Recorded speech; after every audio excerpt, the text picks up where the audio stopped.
16 teams will participate in UEFA Futsal Euro 2026. These include the 3 host countries, Latvia, Lithuania and Slovenia. They are joined by the 9 group winners from the main round and the 4 playoff winners. The 16 teams are divided into 4 pots based on the UEFA Senior Men's Futsal National Team Coefficient Rankings. Pot 1 contains the top 4 teams. The remaining 12 teams are placed in pots 2, 3 and 4. Hosts Latvia, Lithuania and Slovenia are not drawn and are pre-assigned to positions A1, B1 and C1. This reduces the number of teams to be drawn from pots 2 and 4.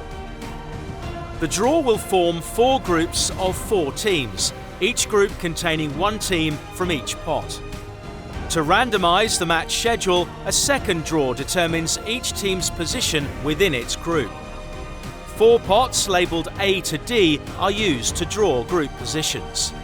Pots A, B and C contain 3 balls each for positions 2, 3 and 4, since the hosts are in position 1 of their pre-assigned groups.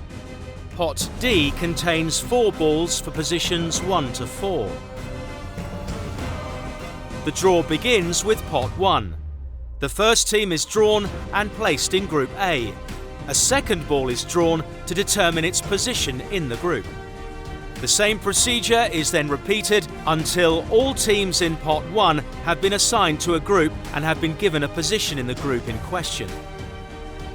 The same process continues alphabetically through groups B, C and D. The following conditions apply when forming groups. Each group must contain 1 team from each pot. Teams from the same pot that are hosts cannot be drawn into the same group.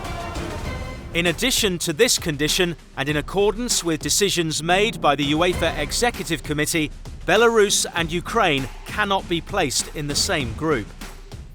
Due to national restrictions, Belarus cannot play in Latvia or Lithuania, so Belarus must be drawn into Group C or D and Ukraine into Group A or B. If a conflict arises, the draw computer will indicate the available group. The final tournament match schedule will be published by UEFA later today.